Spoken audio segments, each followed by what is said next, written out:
له ومن يضلله فلا هادي له ونشهد أن لا إله إلا الله وحده لا شريك له ونشهد أن سيدنا ومولانا وشفيعنا وحبيبنا ورؤوفنا ورحيمنا محمدا عبده ورسوله صلی اللہ تعالی علیہ وعلى آلہ واصحابہ وبارک وسلم اما بعد فاعوذ باللہ من الشیطان الرجیم بسم اللہ الرحمن الرحیم یا ایہا الناس اتقوا ربکم الذی خلقکم من نفس واحدۃ وخلق منها زوجها وبث منهما رجالا كثيرا ونساء واتقوا الله الذي تساءلون به والأرحام إن الله كان عليكم رقيبا وقال الله تبارك وتعالى في مقام آخر فانكحوا ما طاب لكم من النساء مثنى وثلاث ورباع وإن خفتم ألا تعدلوا فواحدة وقال الله تبارك وتعالى في مقام آخر يا أيها الذين آمنوا اتقوا الله حق تقاته ولا تموتن إلا وأنتم مسلمون وقال رسول الله صلى الله عليه وسلم النكاح من سنتي فمن رغب عن سنتي فليس مني وقال رسول الله صلى الله عليه وسلم وهو الصادق المصدوق لا يصح النكاح إلا بشهود سبحان ربك رب العزة عما يصفون وسلام على المرسلين والحمد لله رب العالمين. محترم جناب ظفر اقبال صاحب آپ ہیں. سہیل احمد صدیقی صاحب آپ.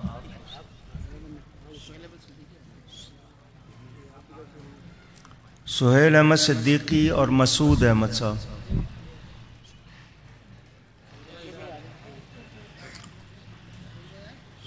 بیٹھے.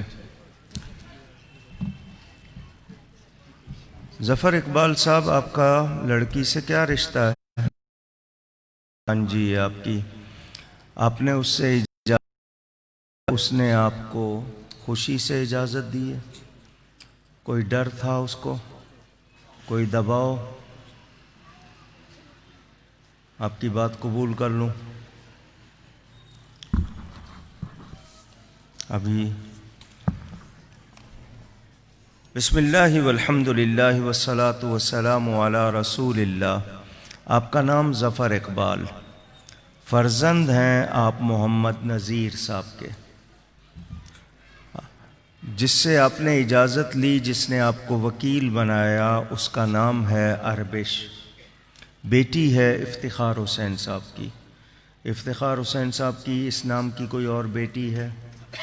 اس لڑکی کا کوئی اور نام ہے؟ نہیں. شرعی دو گواہ سہیل احمد صدیقی ولد عقیل احمد صدیقی. کس کا نام ہے؟ آپ ہیں. دوسرے گواہ ہیں مسعود احمد بن عبد المالک احمد. آپ ہیں. اور مسلمانوں کی اس مجلس عامہ کے سامنے مہر کتنا ہے؟ کون سا؟ 2,00,000 روپیہ پاکستانی مہر معجل جو مانگنے پر دیا جائے گا. آپ اس کے عوض اپنی موکلہ اربش بنت افتخار حسین کا نکاح حافظ محمد محمود احمد عطاری بن محمود احمد عطاری کے ساتھ کرتے ہیں. کہیں میں نے کیا. آپ جناب حافظ محمود احمد صاحب اربش افتخار بنت افتخار حسین کو اپنے نکاح میں قبول کرتے ہیں؟ ماشاءاللہ. ایک مرتبہ میں پھر کہہ رہا ہوں، آپ کا نام ہے ظفر اقبال، بیٹے ہیں آپ محمد نذیر صاحب کے. وکیل بنایا آپ کو اربش افتخار نے، بیٹی ہے افتخار حسین کی. اور آپ نے گواہی دی کہ ان کی اس نام کی کوئی اور بیٹی نہیں ہے، اس لڑکی کا بھی کوئی اور نام نہیں، آپ کی بھانجی ہے۔ شرعی دو گواہ سہیل احمد صدیقی بن عقیل احمد صدیقی یہ بیٹھے، دوسرے عبد المالک احمد یہ بیٹھے، اور مسلمانوں کی اس مجلس عامہ کے سامنے 2,00,000 روپے پاکستانی مہر معجل آپ اپنی موکلہ اربش افتخار بنت افتخار حسین کو حافظ محمود احمد عطاری بن محمود احمد عطاری کے نکاح میں دیتے ہیں کہ میں نے دیا؟ آپ قبول کرتے ہیں؟ جی میں نے قبول کیا۔ عربی میں کہو اس لڑکی کے لیے، عربش کے لیے کہو نکحتھا نکحتھا وتا وتا زوجتھا زوجتھا وقبلتھا وقبلتھا بشہادت اللہ بشہادت اللہ وبشہادت وبشہادت الملائکہ الملائکہ وبشہادت وبشہادت الحاضرین۔ الحاضرین۔ معنی سمجھ آ گیا یا بتاؤں؟ سمجھ آ گیا؟ اللہ مبارک کرے۔ یہاں دستخط کر دیں۔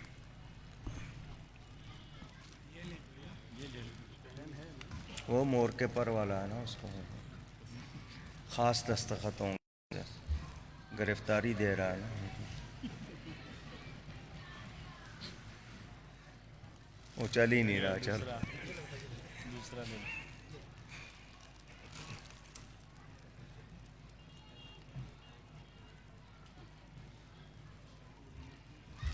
چار کاغذ ہوتے ہیں بیٹا۔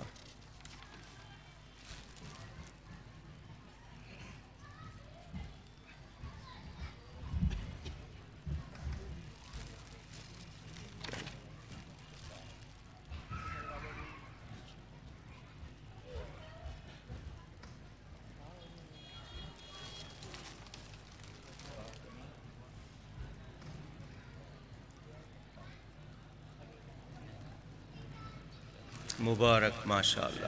یہ باقی دستخط آپ کر لیں، ٹھیک ہے نا؟ نکاح ہو گیا۔ آمین یا ارحم الراحمین۔ یا اللہ یا رحمان یا رحیم، اللہم صلی وسلم وبارک علی سیدنا محمد وعلی آلہ وصحبہ۔ یا اللہ کریم اس نکاح کو مبارک فرما، زوجین کے لیے، دونوں گھرانوں کے لیے، تمام رشتہ داروں کے لیے مبارک فرما۔ الہی زوجین میں محبت قائم فرما۔ ہمارے پیارے نبی پاک صلی اللہ علیہ وسلم اور ان کی پاک ازواج کے درمیان جیسی محبت تھی، الہی ان کو ویسی محبت عطا فرما۔ الہی ان کو ایک دوسرے کے حقوق صحیح طرح ادا کرنے کی توفیق عطا فرما۔ یا اللہ کریم ان کو نیک صالح اولاد عطا فرما۔ اپنے بزرگوں کی نیکیاں جاری رکھنے کی توفیق عطا فرما۔ سب کا دعا کرنا یا اللہ کریم ان کے لیے مبارک فرما۔ وصلی اللہ علی حبیبہ سیدنا محمد وعلی آلہ واصحابہ وبارک وسلم اجمعین، آمین بحق لا الہ الا اللہ محمد الرسول۔ ماشاءاللہ ماشاءاللہ، مبارک۔ تمام حضرات آپ کو بھی مبارک، اللہ جلدی سے دادا بنائے آپ کو۔ ہلو، تمام حضرات جو ہیں تشریف فرما ہو جائیے۔ اسٹیج پر بھی جتنے حضرات و احباب موجود ہیں ان سے بھی میں درخواست کروں گا کہ وہ تمام حضرات تشریف فرما ہو جائیے۔ تمام حضرات بیٹھ جائیے تاکہ حضرت کا خطاب ہو۔ آپ نے دیکھا کہ دوران نکاح ہمارے اسٹیج پر جرنیل اہل سنت، سربراہ سنی تحریک پاکستان محترم جناب ثروت اعجاز قادری بھائی آج کی اس محفل میں شریک ہوئے، آپ کو خوش آمدید کہتا ہوں۔ تمام حضرات تشریف رکھیے۔ محمود بھائی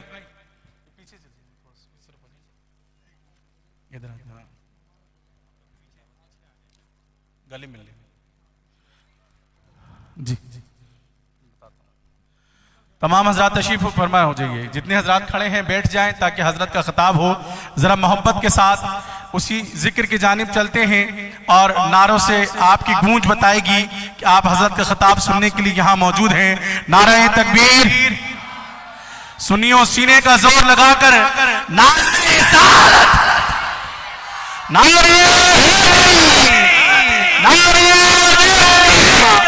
علماء سنت علماء اہل سنت خطیب پاکستان تمام حضرات سے میری وہی درخواست ہے کہ تشریف فرما ہو جائیے اور میں حضرت کو دعوت خطاب دے رہا ہوں ان اشعار کے ساتھ جس کے لیے خصوصی کہا گیا یہ آپ اشعار پیش کریں میں پیش کر رہا ہوں حضرت علامہ ڈاکٹر کوکب اکاڑوی نورانی صاحب مدد اللہ علی کے لیے یہ اشعار ہمارے دوست نے کہے سرورت بھائی سماعت کیجئے گا وہ کہتے ہیں کہ وہ جو گفتار سے افکار بدل دیتا ہے وہ جو گفتار سے افکار بدل دیتا ہے دفعتاً سوچ کا معیار بدل دیتا ہے دفعتاً سوچ کا معیار بدل دیتا ہے جب بھی توصیف پیمبر وہ بیان کرتا ہے جب بھی توصیف پیمبر وہ بیان کرتا ہے رنگ محفل کا وہ ہر بار بدل دیتا ہے رنگ محفل کا وہ ہر بار بدل دیتا ہے اور دل لبھاتا ہوا پر اثر ہے ایسا انداز دل لبھاتا ہوا پر اثر ہے ایسا انداز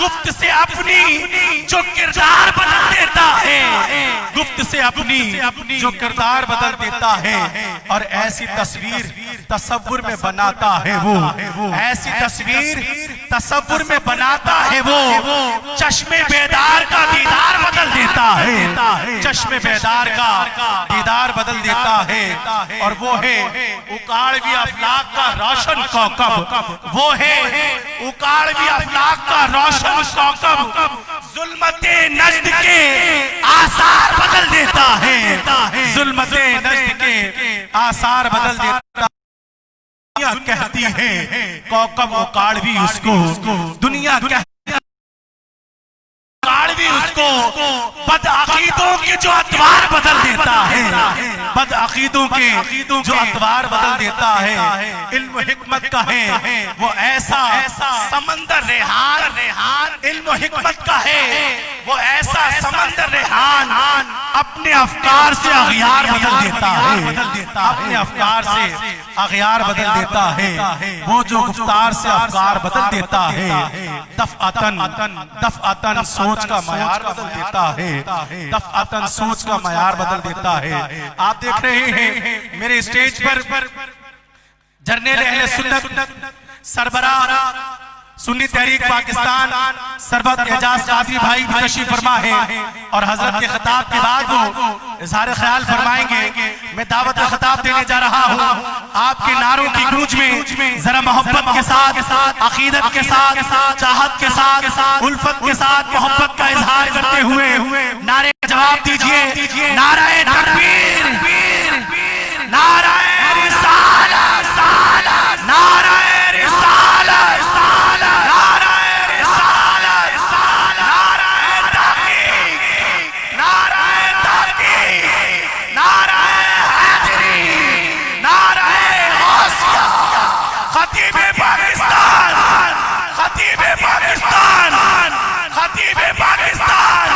حضرت علامہ ڈاکٹر کوکب نورانی اکاڑوی مدد اللہ علی سے درخواست گزار ہوں بسد احترام کہ آپ اپنے پرخلوص بیان سے ہم تمام عاشقان رسول صلی اللہ تعالی وسلم کے قلوب کو گرمائیں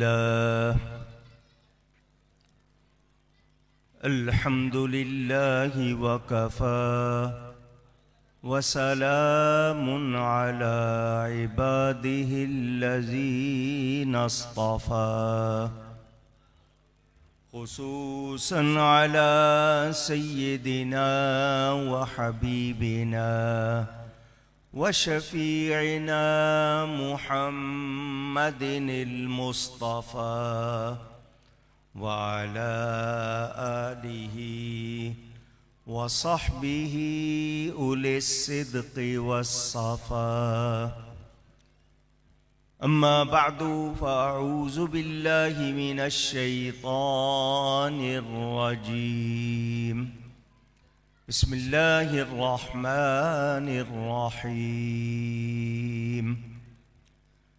وَإِنَّكَ لَعَلَى خُلُقٍ عَظِيمٍ صدق الله العلي العظيم محبت کے ساتھ ایک مرتبہ دروشی پڑھ لیجئے۔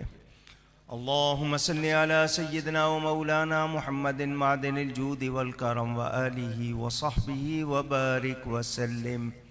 الصلاة والسلام علیک یا رسول اللہ، الصلاة والسلام علیک یا حبیب اللہ، الصلاة والسلام علیک یا رحمة للعالمین وعلى آلك وأصحابك يا شفيع المذنبين۔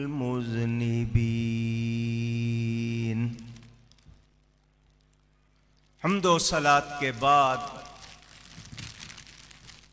قرآن کریم کی ایک آیت برکت حاصل کرنے کے لیے آپ کے سامنے تلاوت کی ہے۔ مختصر سے وقت میں کچھ ضروری باتیں آپ تک پہنچاؤں گا۔ اللہ تعالیٰ سے دعا ہے وہ مجھے حق بیان کرنے، ہم سب کو حق سن کر اس کو قبول کرنے، اس پر عمل کرنے اور اس پر قائم رہنے کی توفیق عطا فرمائے۔ محترم جناب انجینئر ثروت اعجاز صاحب قادری تشریف فرما ہیں، سنی تحریک کے سربراہ ہیں، مجاہد ہیں، مسلک حق کے لیے خدمات انجام دے رہے ہیں۔ اللہ تعالی انہیں صدق و خلوص کے ساتھ اور زیادہ توانائی عطا فرمائے اور صحیح خدمات انجام دیتے رہنے کی توفیق سے نوازے۔ بریلی شریف سے مجاز جناب سید سمیع اللہ حسینی صاحب مجھ گناہگار کے لیے جو کچھ کہہ رہے تھے اس کے وہ خود ذمہ دار ہیں، میں ان باتوں کا ذمہ دار نہیں، میں بہت گناہگار ہوں۔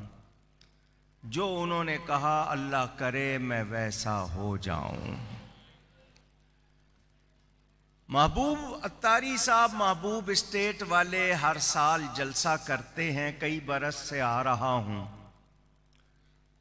محبت کرنے والے کٹر سنی ہیں، مگر ساتھ ہی جو ہدایات دیتے ہیں نا اس کے بعد پھر جی چاہتا ہے کہ ان کو اچھی طرح چھیڑا جائے۔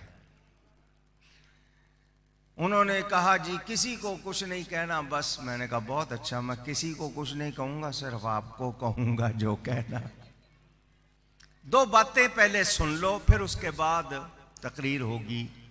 یہ باتیں دھیان سے سن لیں، پسند آئے تو رکھ لینا ورنہ واپس کر دینا۔ مسلمان ہونے کے لیے ہم ضروری باتوں کو ماننا لازمی ہے۔ بات سمجھ میں آئی ہے؟ دین کی ہر ضروری بات کو ماننا مسلمان ہونے کے لیے آواز۔ پاکستان میں مہنگائی بہت ہے مگر ابھی تک بولنے پہ ٹیکس نہیں لگا۔ جواب دے دیجئے گا، تقریر میں ہی کروں گا، آپ سے سبحان اللہ کہنے کو بھی نہیں کہوں گا، تقریر کروں گا، وہ آپ خود بولیں گے انشاءاللہ۔ مسلمان ہونے کے لیے دین کی ہر ضروری بات کو ماننا ہوگا، اور کافر ہونا ہے تو دین کی ایک ضروری بات کا انکار کر دے کافر ہو جائے گا۔ مسلمان ہونے کے لیے دین کی ہر ضروری بات ماننی ہے، اور صرف ایک ضروری بات کا انکار کر دے تو بندہ کافر ہو جاتا ہے۔ ہم ایمان والوں کے درمیان صلح کی بات کرتے ہیں، جو ایمان والے نہیں ہیں ان سے صلح کا سوچنا بھی جائز نہیں۔ مثلا سمجھانے کے لیے بات کر رہا ہوں، یہ جتنے دوست بیٹھے ہیں یقیناً سارے سنی ہوں گے، اگر کوئی اور آ کے بیٹھ گیا تو مجھے پتا نہیں۔ ان میں کسی میں لڑائی ہو جائے، کوئی جھگڑا ہو جائے، تو میں کیا کہوں گا؟ صلح کرو۔ کیا کرو بھائیو؟ عقیدہ ایک ہے، کسی دنیا کی یا کسی بات پہ جھگڑا ہو گیا، صلح کر لو۔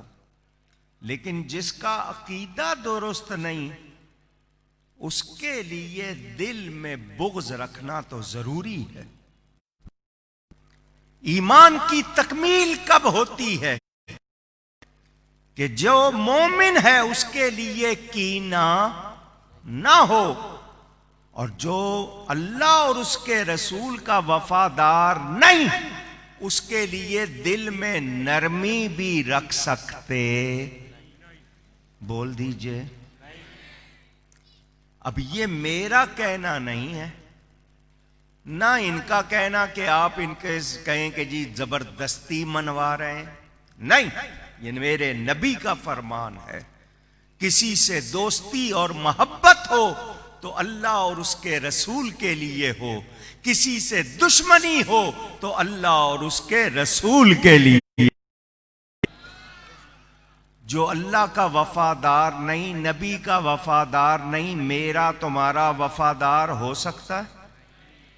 قرآن میں حکم ہے، حدیث میں حکم ہے، فَاصْلِحُوا بَيْنَ أَخَوَيْكُمْ، بھائیوں میں صلح کروا دو۔ ہم دوستوں میں، محبت والوں میں صلح کروانے کے ہم ہی ہیں، مگر جو گستاخ ہو، بے ادب ہو، بے ادب کی حمایت کرتا ہو، اس سے صلح کر سکتے بھی اونچی، وہ اپنا ہو پرایا ہو، سگا رشتہ دار ہو، بہت ہی پیارا دوست رہا ہو، بے ادبی گستاخی کرے، توبہ نہیں کرتا تو اس سے دوستی رہ سکتی؟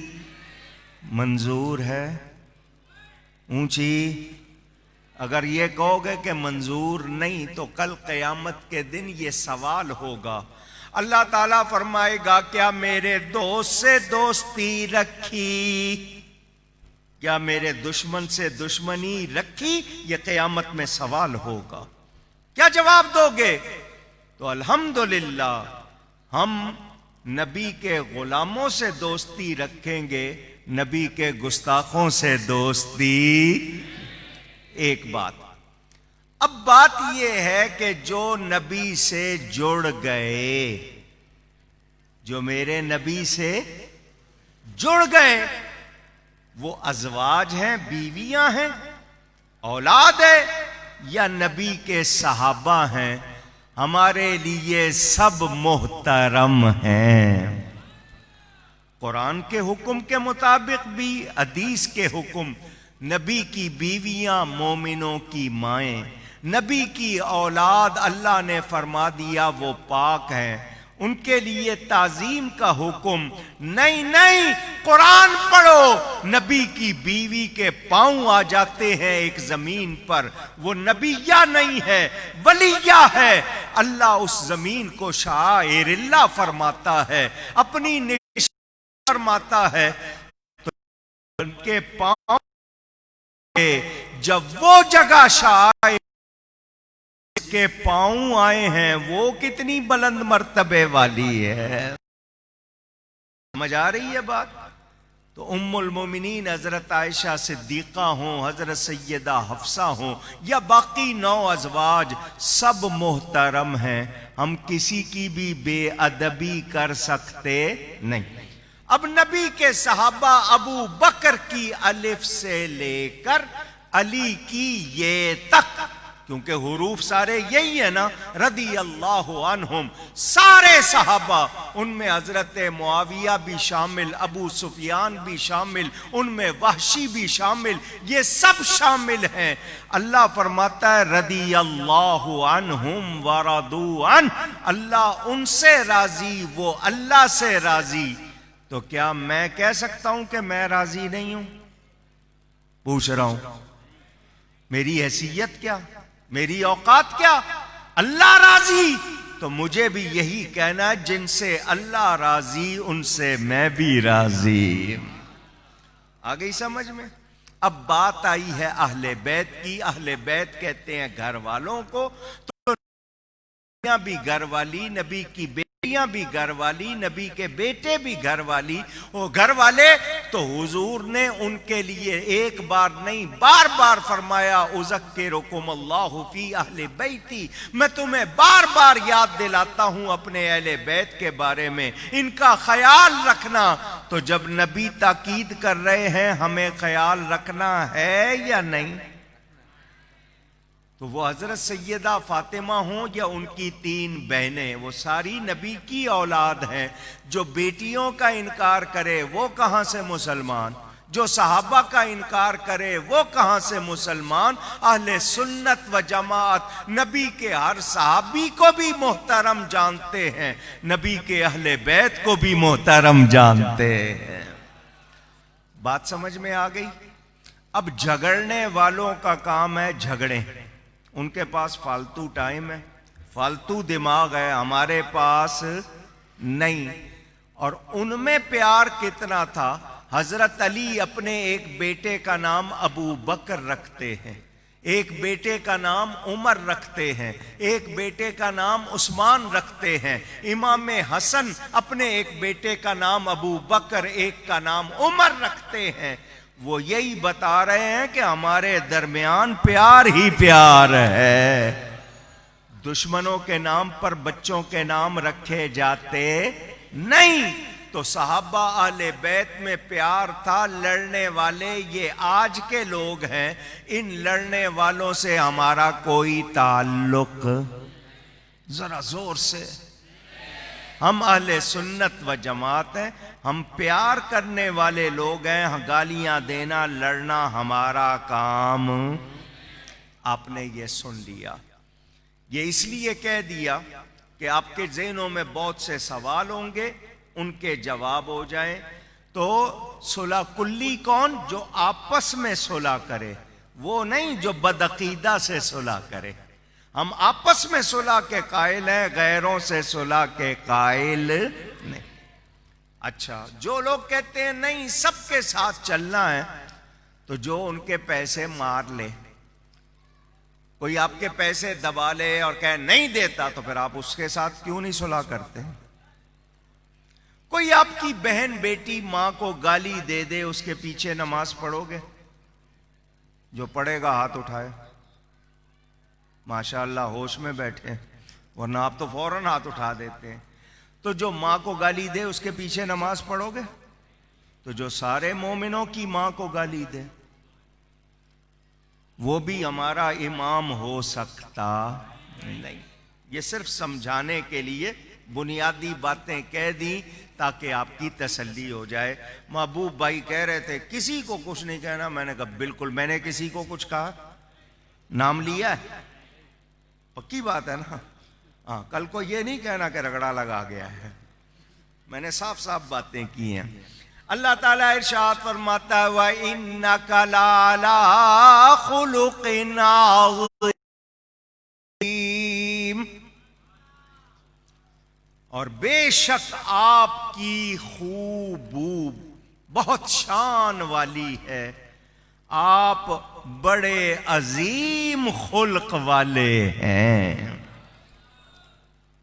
دھیان دینا, آسان کر کے بولوں گا. خلق پیدا ہونے کو, خلق عادت کے اچھے ہونے کو کہتے ہیں.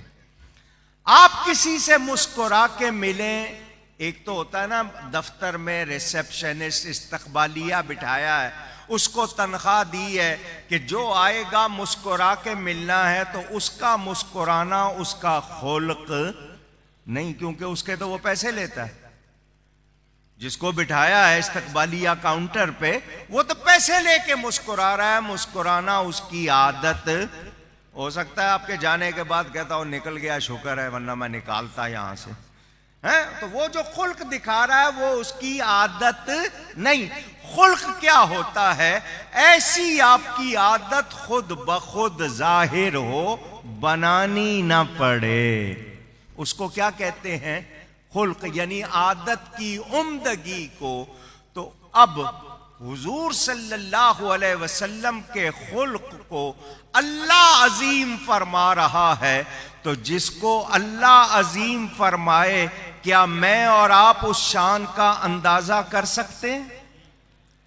ذرا کہیے گا، سمجھاتا ہوں۔ یہاں جو بھی اس علاقے کے لوگ ہیں، جو یہاں اس گلی کے خاص طور پر، ان سے سوال ہے، اس گلی کے ہر گھر میں کتنا سونا ہے آپ سب کو معلوم ہے؟ پوچھ رہا ہوں۔ 3 تولے، 4 تولے، 10 تولے، 15 تولے ایک گھر میں ہے، دوسرے میں کتنا ہے، پوری گلی میں کتنا ہے آپ جانتے؟ چاندی کتنی ہے نہیں پتا، ان کے گھر میں فرنیچر کتنا ہے نہیں معلوم، ان کے گھر میں نقدی کتنی ہے معلوم نہیں۔ پورے کراچی شہر میں ٹوٹل سونا کتنا ہے کسی کو معلوم؟ اونچی؟ اچھا جی، پورے ملک پاکستان میں کتنا؟ لکڑی کتنی، تانبا کتنا، پیتل کتنا، چاندی کتنی، کانسی کتنی، اسٹیل کتنی ہے؟ کیا کیا چیزیں ہیں پورے پاکستان میں؟ ٹوٹل سامان کتنا ہے معلوم ہے؟ اونچی؟ تو جب پورے پاکستان کا نہیں معلوم تو 206 ملکوں کا کہاں سے معلوم ہوگا؟ دنیا میں 206 ملک بتائے جاتے ہیں، ان سب کا سامان کتنا؟ قرآن میں اللہ فرماتا ہے قل متاع الدنیا قلیل، اے میرے حبیب آپ فرما دیجئے یہ دنیا کا سارا سامان تھوڑا سا ہے، جو گنا نہیں جا سکتا وہ کتنا ہے؟ گنا نہیں جا سکتا، تھوڑا سا ہے۔ یا اللہ، دنیا کا اتنا بہت سا سامان جو گنا نہیں جا سکتا، تو جب یہ تھوڑا ہے تو زیادہ کی شان کتنی ہوگی؟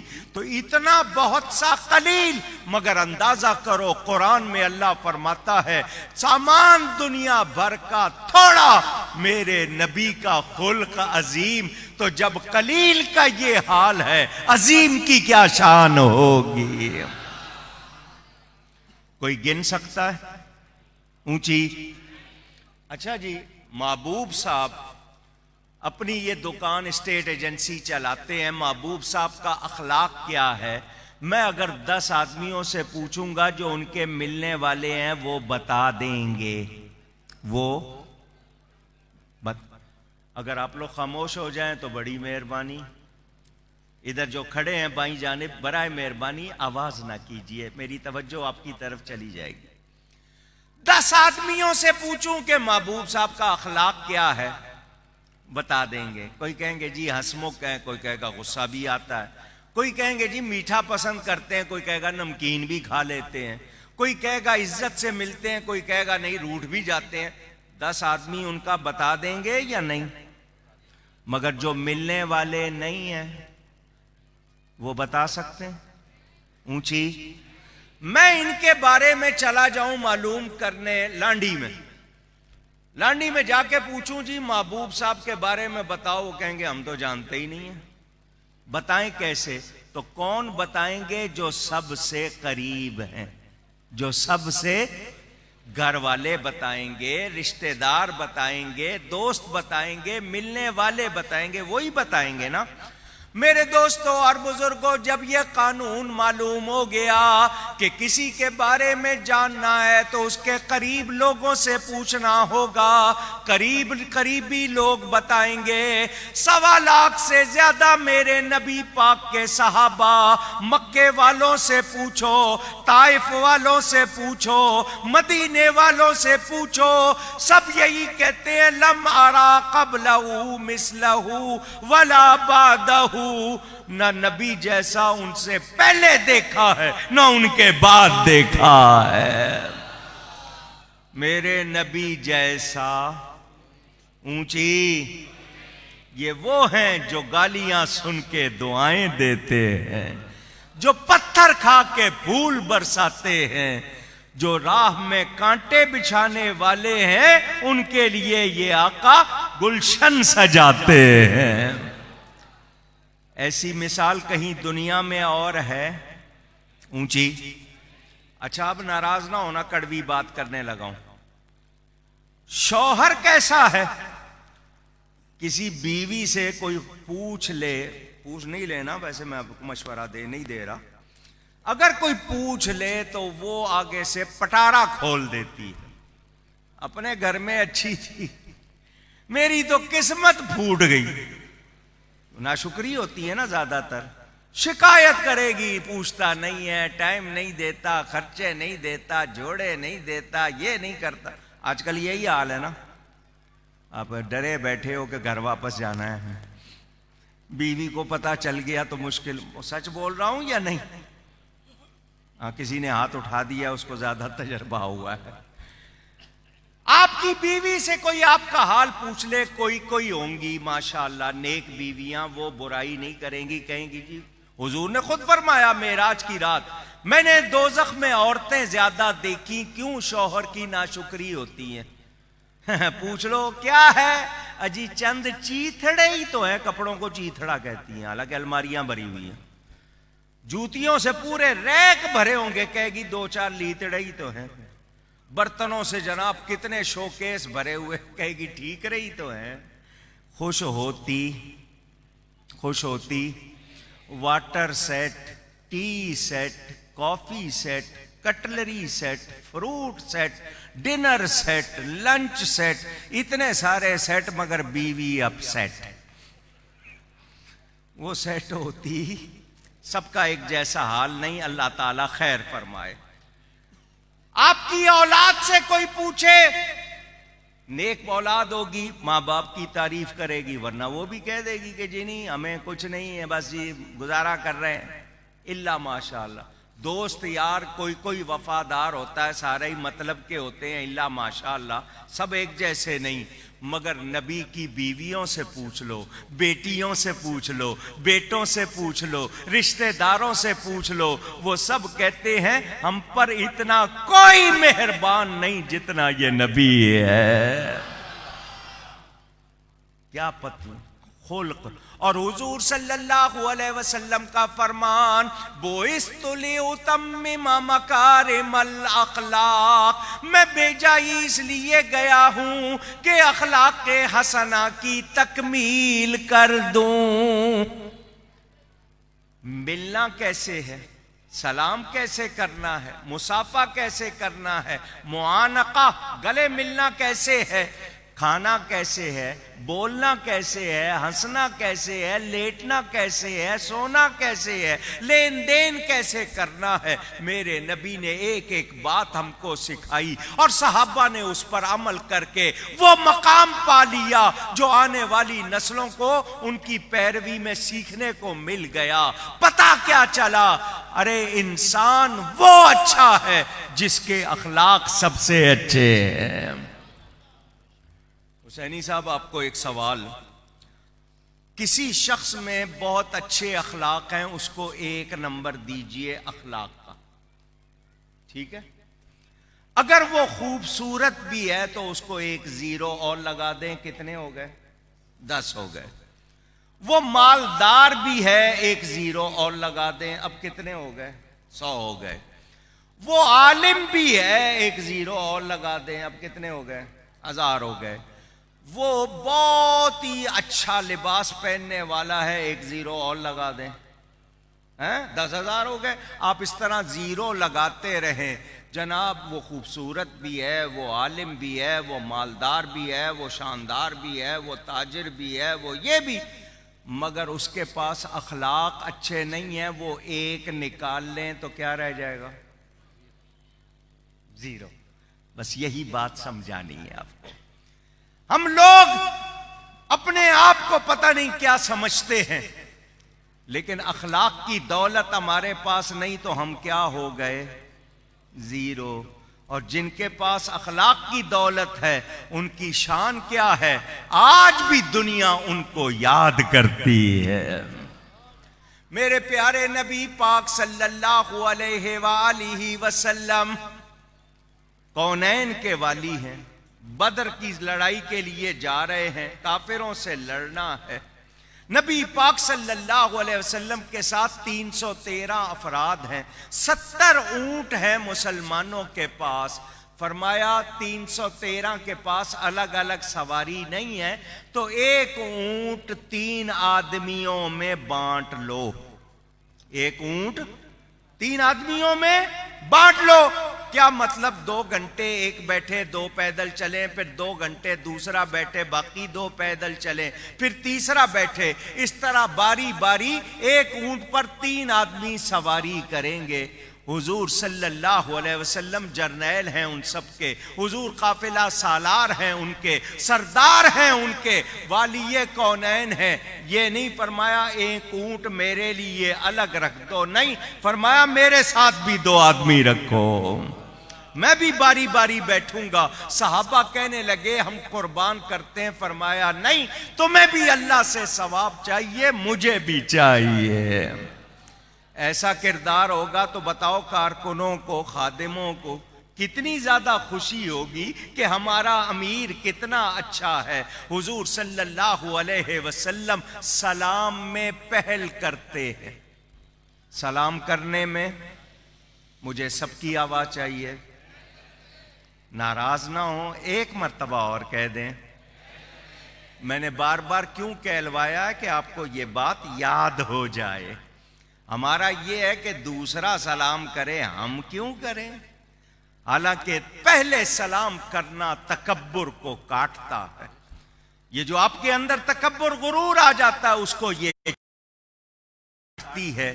میرے نبی کے اخلاق دیکھو، آپ بڑا ہو یا چھوٹا سلام میں پہل کرتے ہیں. میرے نبی پاک صلی اللہ علیہ وسلم جا رہے ہیں، مدینہ منورہ کی گلیاں ہیں، بچے گلیوں میں کھیل رہے ہیں. ایک بچے نے نبی پاک کو آتے ہوئے دیکھا، اس کی باری آ گئی کھیل میں، وہ باری نہیں چھوڑ رہا، وہ وہیں سے آواز لگاتا ہے یا رسول اللہ رک جائیے، میں باری لے کر آؤں گا، مجھ سے سلام لے کر جائیے گا. کونین کے والی رک جاتے ہیں.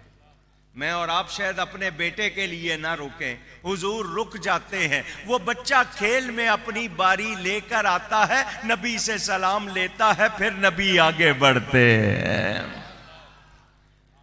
آپ لوگ گھر جاتے ہیں کام سے، نوکری سے، تجارت سے، صبح سے نکلے شام کو گئے، بچوں کو انتظار ہوتا ہے، خاص طور پر بچیاں انتظار کرتی ہیں، بابا آئیں گے.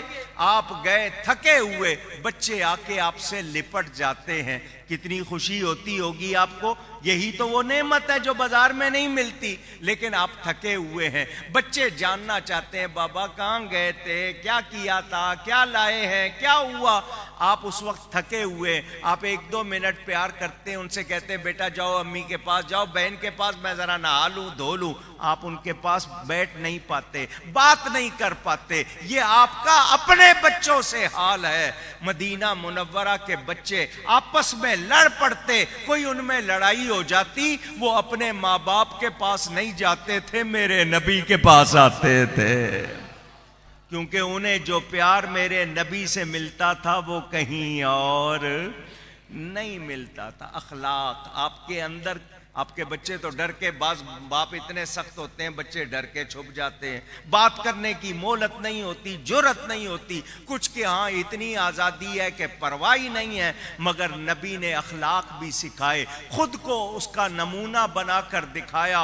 ام المومنین حضرت سیدہ عائشہ صدیقہ رضی اللہ تعالی عنہا سے پوچھا گیا نبی پاک کے اخلاق کیسے تھے؟ وہ ایک ہی جملے میں جواب دیتی ہے، کانا خلقہ القرآن.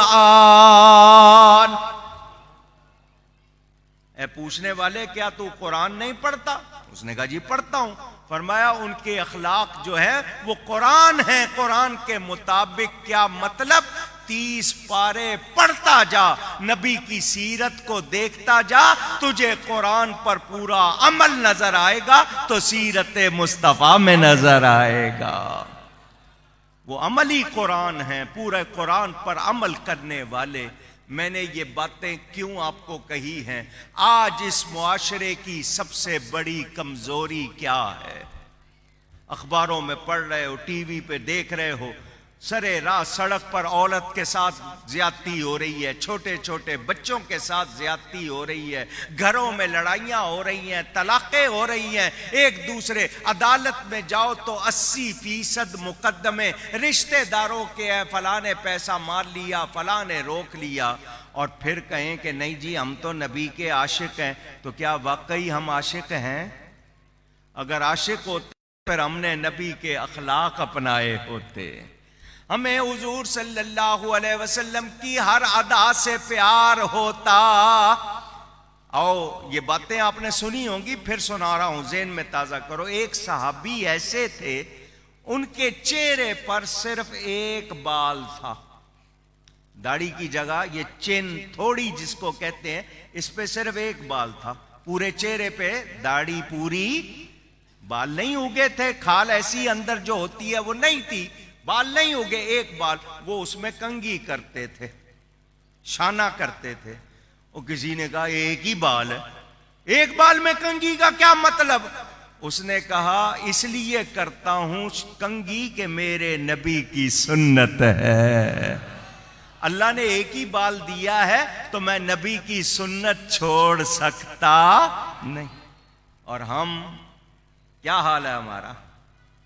اول تو داڑیاں رکھتے نہیں، رکھیں تو صاف رکھنا، داس میں کنگھی کرنا، اپنے آپ کو صاف ستھرا رکھنا، یہ سب آپ کے اخلاقی خوبیاں ہیں. ہم نے ان کو نہیں. ہمارے میلے سے میلے کپڑے ہوں، سینے پہ جانور کی تصویر بنی ہو، ٹی شرٹ پہن کے مسجد میں چلے جائیں گے جی نماز ہی پڑھنی ہے. اس تصویر میں بادشاہ کے سامنے جاتے نہیں اور اللہ کی بارگاہ میں چلے جاتے ہیں. تو ہم نے قدر نہیں کی، ہمارے اندر وہ خوبیاں نہیں آئیں. نبی سے پیار ہوتا تو پھر کیسی بات. آپ کو ایک بات اور سنا دیتا ہوں، پہلے بھی کئی مرتبہ آپ کو سنائی ہے، ایک بار پھر سن لو. میرے نبی پاک صلی اللہ علیہ وسلم کے 4 مؤذن تھے. کتنے؟ اونچی اگر نام پوچھ لوں گا تو شاید ہی ہوگا جو کسی کو یاد ہو. کرکٹ ٹیم کا پوچھوں گا کہ چھکے زیادہ کس نے لگائے تو 10 ہاتھ اٹھ جائیں گے. مگر جو نام یاد کرنے والے ہیں وہ ہم یاد کرتے نہیں. یہ وہ مقدس ہستیاں ہیں جن کے نام یاد کرنے سے بلائیں دور ہو جاتی ہیں. اصحاب کہف کون ہے؟ ولی ہے نا، حضرت عیسیٰ کے امتی. ان کے نام یاد کر لے تو کتنی بلائیں دور. تو جو نبی کے صحابہ ہیں ان کے نام یاد کرنے سے کتنی برکت ہوگی. 4 مؤذن تھے. آپ حضرت بلال کو زیادہ جانتے ہو، ان حضرت ابو محذورہ تھے. یہ جو سر پہ بال تھے نا، ان کے سامنے کے بال جو پیشانی سے شروع ہوتے ہیں، جب وہ اپنی پگڑی امامہ کھولتے تھے بیٹھے ہوئے، وہ بال زمین تک آ جاتے تھے. پیچھے سے کٹے ہوئے باقی سارے، مگر صرف پیشانی کے بال وہ کاٹتے نہیں تھے، اتنے لمبے تھے. بیٹھتے تھے تو زمین تک آ جاتے تھے، کھڑے ہوتے تھے تو گھٹنوں تک آ جاتے تھے. صحابہ نے دیکھا، کسی نے فتویٰ لگایا. پوچھ رہا ہوں، آپ سے پوچھ رہا ہوں بھئی اتنے لمبے بال، کیونکہ ہمارے نوجوان جائیں گے نا باربر کے پاس، حجام کے پاس، ہیں جیسے فلانے ایکٹر کے ہیں، فلانے کرکٹر کے ہیں، ہم تو وہی کرتے ہیں. وہ صحابہ تھے. کسی ایک نے پوچھ لیا باقی سر کے بال کٹوا لیتے ہو، یہ سامنے کے کیوں نہیں کٹواتے، اتنے لمبے کیوں ہو گئے ہیں؟ تو صحابی یہ نہیں کہتے بس میرا دل چاہ رہا ہے میں نے نیا فیشن نکالا ہے. نہیں، وہ کہتے ہیں ایک مرتبہ نبی پاک نے اپنا ہاتھ میری پیشانی پہ پھیرا تھا، ان بالوں کو نبی کا ہاتھ لگا ہوا ہے، میں وہاں کینچی نہیں چلا سکتا. کسی صحابی نے فتویٰ نہیں لگایا، کسی نے نہیں کہا یہ بدعت ہے، حرام ہے، ناجائز ہے. وہ صحابی تھے، انہوں نے کر کے بتا دیا. ہم نبی کی اداؤں کی بھی نقل کرتے ہیں. آج ہمیں شوق نہیں کہ ہم سیکھیں نبی کے اخلاق کیسے تھے، نبی کیسے بات کرتے تھے، نبی نے کیا بتایا. ہم سیکھنا بھی چاہتے نہیں. آؤ بات بات آپ کو سناؤں. میرے نبی پاک صلی اللہ علیہ وسلم بیٹھے ہوئے, صحابہ پاس بیٹھے ہوئے, ایک خاتون دور سے آتی نظر آئی. حضور امی امی امی ہوئے اس کے استقبال کو چلے گئے. صحابہ بڑے ادب والے تھے. جب کوئی خاتون آتی تھی ملنی, صحابہ پیچھے ہٹ جاتے تھے. ہمارا ہو تو ایسا کوئی اگلے اور زیادہ جھانک کے دیکھیں گے کہ دیکھو بھئی ہو کیا رہا ہے, بلکہ ہو سکتا ہے مووی بنانا شروع کر دیں. صحابہ ہٹ گئے. حضور نے آگے بڑھ کر اس خاتون کا استقبال کیا. اپنے گلے میں جو حضور کملی پہنتے تھے وہ حضور نے اس کے لیے بچھا دی, بٹھایا, پھر ہاتھ پکڑ کے گھر لے گئے, کھانا کھلایا. پھر حضور نے بکریاں دی اور سوار کر کے دور تک چھوڑنے گئے. جب واپس آئے صحابہ نے پوچھا حضور یہ خوش نصیب خاتون کون تھی؟ آپ نے اپنی چادر بچھائی, استقبال کیا, بکریاں دی, دور تک چھوڑنے گئے. فرمایا یہ میری دودھ پلانے والی ماں حلیمہ تھی, میری رضائی ماں تھی, اس نے مجھے دودھ پلایا. حضور امی امی کہتے ہوئے علماء نے اس واقعے کے نیچے شرح میں لکھا وہ دودھ پلانے والی ماں تھی, اس سے اتنا حضور اس نے سلوک کیا. سگی ماں ہوتی تو کتنا کرتے. ہمارا ماں باپ کے ساتھ کیا حال ہے؟ بیٹا آتا ہے ماں کے پاس, صبح میں نے 8 بجے جانا ہے, میرے کپڑے تیار ہونے چاہیے, ناشتہ تیار ہونا چاہیے, میرے جوتے پالش ہونے چاہیے. وہ ماں ہے یا تیری نوکر ہے؟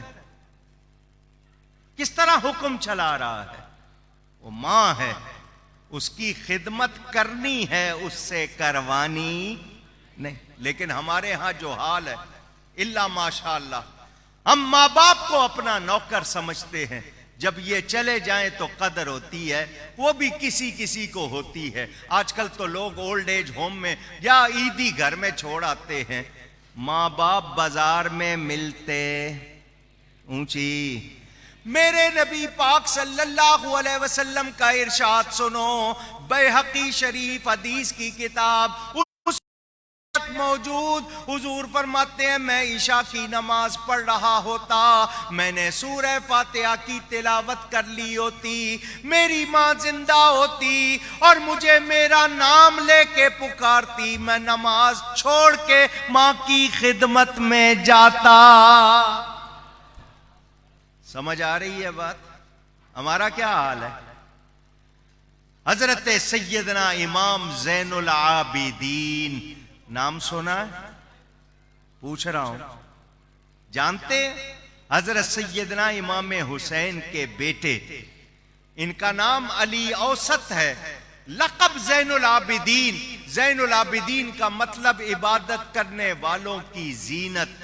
روزانہ 1000 نفل پڑھا کرتے تھے. کتنا؟ آپ تو فرض نماز نہیں پڑھتے, 20 رکعتیں بنتی ہیں روز کی لازمی, 17 فرض اور 3 واجب, 20 رکعتیں نہیں, وہ تو 1000 نفل روز پڑھا کرتے تھے. اسی لیے السجاد, اور ان کو زین العابدین کہتے ہیں. ان کی والدہ کا نام ہے حضرت شہر بانو. بڑا پیار کرتے تھے, پورے مدینہ میں مشہور تھا حضرت امام زین العابدین اپنی والدہ سے بہت پیار کرتے ہیں, مگر والدہ کے ساتھ ایک برتن ایک دسترخوان میں کھانا نہیں کھاتے. مدینے والے جانتے ہیں کہ بہت پیار کرتے ہیں, اپنی ماں کا بہت احترام کرتے ہیں, مگر ایک برتن میں کھانا نہیں کھاتے. کسی نے پوچھ لیا, مہربانی اس نے پوچھ لیا, مسئلہ معلوم ہو گیا. حضرت امام زین العابدین سے پوچھا آپ اپنی والدہ سے اتنا پیار کرتے ہیں, اتنی محبت کرتے ہیں, ان کے ساتھ کھانا کیوں نہیں کھاتے؟ فرمایا ادب کی وجہ سے. کس وجہ سے؟ کس وجہ سے؟ اس نے کہا جی کھانے میں ادب کا کیا مسئلہ؟ فرمایا ایک دسترخوان ایک ماں کے ساتھ کھانا کھاؤں, کسی بوٹی پر کسی لقمے پر ماں کی نظر ہو اور میں وہ کھا لوں, میں اس کو بے ادبی سمجھتا ہوں. کچھ سمجھ آ رہی ہے بات؟ ایسے نہیں درجے ملتے. حضرت اویس قرنی رضی اللہ تعالی عنہ ان کے نام میں کیا ہے؟ قرنی. کیا ہے لفظ؟ اونچی. راز کی بات ایک بتانے لگا ہوں. قرنی، قاف رے نون یہ قرنی. حضور فرماتے ہیں خیر القرون قرنی، میرا زمانہ سب سے بہتر. ان کا نام ہے قرنی. اس قرنی میں راز کیا ہے؟ حضور صلی اللہ علیہ وسلم کے 4 یار. حضرت ابو بکر صدیق کے نام کا آخری حرف کیا ہے؟ قاف. صدیق کا آخری حرف قاف. حضرت عمر کے نام کا آخری حرف رے. حضرت عثمان کے نام کا آخری حرف نون. حضرت علی کے نام کا آخری حرف یہ کیا بنا؟ قرنی بن گیا کہ ان چاروں کا فیض ان میں جمع ہو گیا. اور پھر حضور نے فرمایا خیر القرون قرنی. کیا مطلب؟ ان چاروں کا زمانہ میرا زمانہ ہے. حضرت اویس قرنی کی والدہ بیمار تھی، نابینا تھی، بوڑھی ہو گئی. انہوں نے نبی پاک کا ظاہری زمانہ پایا، حضور کا ظاہری زمانہ پایا، مگر آ کر زیارت نہ کر سکے، صحبت نہ پا سکے، صحابی نہ بنے. کیوں؟ ماں کہتی تھی بیٹا تو چلا جائے گا پیچھے مجھے کون دیکھے گا، مجھے کچھ ہو گیا تو مجھے کون سنبھالے گا. بوڑھی ماں کی خدمت کرتے رہے، آ کر صحابی نہیں بنے. مگر حضور ادھر منہ کر کے فرماتے ہیں مجھے اس طرف سے محبت کی خوشبو آتی ہے. اپنے یاروں سے حضرت عمر اور حضرت علی سے کہا تم ان سے ملو گے، جب ان سے ملنا ان سے کہنا میری امت کے لیے دعا کرے. ماں کی خدمت کی وجہ سے کتنا درجہ ملا، مرتبہ ملا. آج ہم بھول چکے، ماں باپ بھول چکے کہ اولاد کے حقوق کیا ہے، اولاد بھول چکی ماں باپ کے حقوق کیا ہے. دفتر میں جا رہے ہیں آپ سرکاری ملازم ہیں یا پرائیویٹ، وفاداری شرط ہے یا نہیں؟ پوچھ رہا ہوں. اگر آپ وفادار نہیں ہیں ادارے کے تو بتائیے آپ اچھا کر رہے ہیں یا برا کر رہے ہیں؟ لیجئے جی دفتر کا ٹائم ہے 8 بجے، آپ گھر سے ہی 10 بجے جا رہے ہیں تو کیا یہ وفاداری ہے؟ پوچھ رہا ہوں. وہ 2 گھنٹے کی تنخواہ حلال ہے؟ اچھا جی کام وہاں نہیں کر رہے، بیٹھے چائے پی رہے ہیں، گپے مار رہے ہیں، جو آئے ہیں لوگ ان کو انتظار کروا رہے ہیں، ان کو دنوں پہ بلا رہے ہیں کل آنا پرسوں آنا. کیا آپ کی تنخواہ حلال ہے؟ پوچھ رہا ہوں میں. مزدوری کرتے ہو تو اگر مالک سامنے کھڑا ہے تو کام کر رہے ہیں وہ تو کیا آپ کی مزدوری حلال ہے؟ اونچی. ہم نے کیا سیکھا دین سے؟ لوگ ہماری مثال دیا کرتے تھے. ارے وفاداری دیکھنی ہو، سچائی دیکھنی ہو تو مسلمان کو دیکھو. اور آج سب سے زیادہ خرابی مسلمان کہلانے والوں میں آ جائے تو پھر ہم نے نبی کی نسبت کا حق کیا ادا کیا؟ نہ ہم نے نبی سے وفا سیکھی، نہ ہم نے نبی سے صدق و خلوص سیکھا. ہاں اگر ہم کہیں کہ جی ہم میلاد مناتے ہیں، بہت اچھی بات ہے، میلاد منانا بہت برکت کی بات ہے، مگر جس کا میلاد منا رہے ہو اس کا کہنا ماننا بھی ضروری ہے. اس کا کہنا ماننا بھی. اونچی گئی ہے. کتنے مانتے ہیں ہم؟ ہمارا حال کیا؟ سارا دن کھیل کود میں، ساری رات ٹی وی. اعلیٰ حضرت کیا فرماتے ہیں؟ دن لہو میں کھونا تجھے اور رات بھر سونا تجھے، خوف خدا شرم نبی یہ بھی نہیں وہ بھی نہیں. لہو کہتے ہیں کھیل کود کو، اور غفلت میں سارا دن گزار رہے ہیں، رات ساری رات سو رہے ہیں، نہ خدا کا خوف نہ نبی کی شرم. تو بتاؤ کیا واقعی سچے مسلمان ہیں؟ اونچی گئی ہے. اچھا جی میلاد شریف منا رہے ہیں، کنڈا لگا لیا آپ نے، بجلی چوری کی تو کیا ایسا ہی کرنا چاہیے؟ پوچھ رہا ہوں. کسی دوسرے کے گھر کے سامنے جان بوجھ کے کچرا ڈال دیں، کیا یہ ہمیں کرنا چاہیے؟ میں اپنے لیے جو پسند نہیں کرتا وہ دوسرے مسلمان کے لیے بھی پسند مسلمان کیسا ہوتا ہے ذرا دھیان سے سننا. ہم حنفی ہیں. کون ہیں؟ اونچی گئی ہے. 4 مذہب ہے نا، حنفی، شافعی، مالکی، حنبلی. امام اعظم ابو حنیفہ ہمارے امام، ہم ان کے ماننے والے. امام اعظم بغداد میں عراق میں جا رہے ہیں، گلی سے گزر رہے ہیں، کہیں تھوڑے سے پانی سے مٹی میں مل کے وہ کیچڑ بنا ہوا ہے. کی سڑکیں نہیں ہوتی تھی، یہ سولنگ وغیرہ نہیں ہوتی تھی. امام صاحب کی جوتی سے تھوڑی لگ گئی اور اچھل کے اس کے دیوار پر لگ گئی. کسی شخص کے مکان کی دیوار پر جس طرح چھینٹا اڑتا ہے، دیوار پر لگ گیا. ارادے سے ایسا کام نہیں ہوا، جان بوجھ کر نہیں ہوا، ایسے غیر ارادی طور پر ہو گیا. امام صاحب رک گئے. جس کا وہ مکان تھا دروازہ کھٹکھٹایا. وہ شخص باہر نکلا.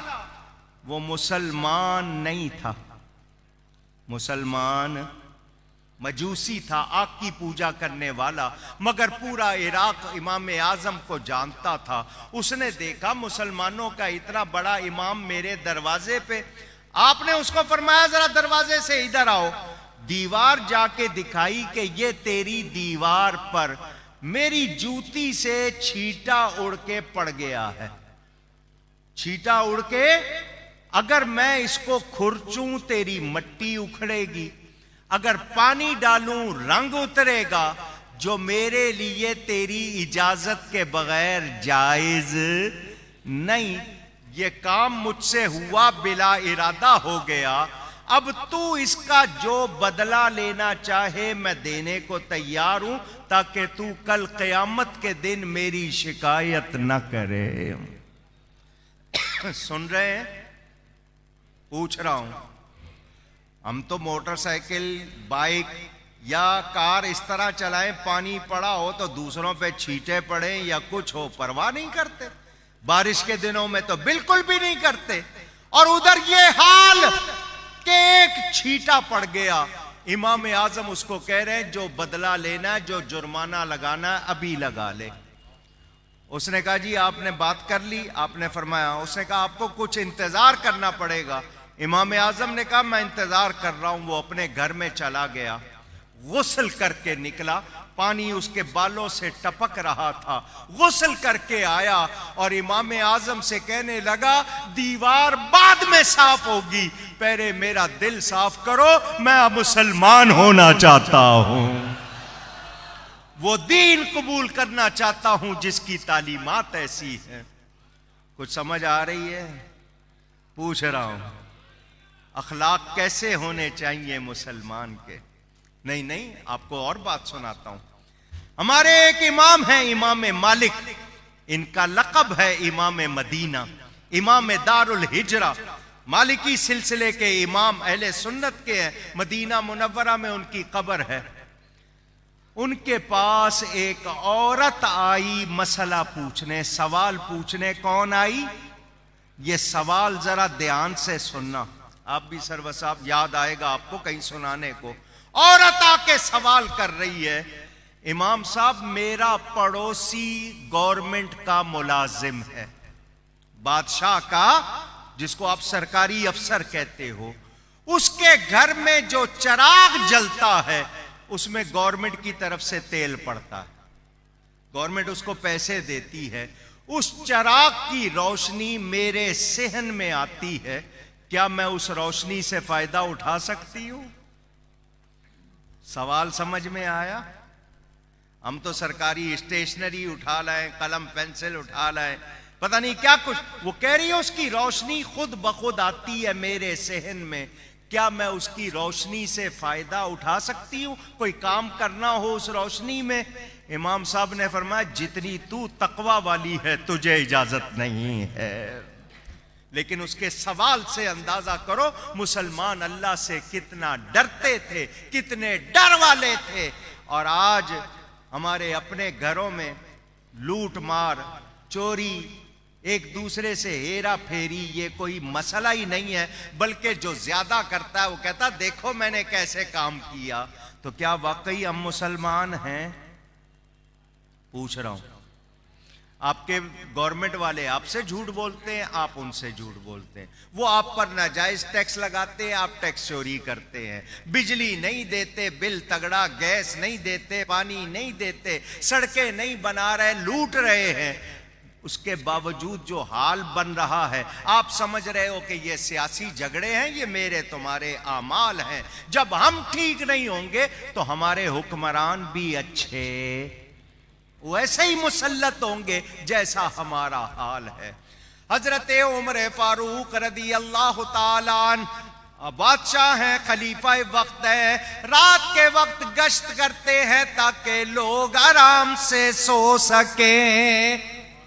بادشاہ گشت کر رہا ہے، لوگ سو سکیں۔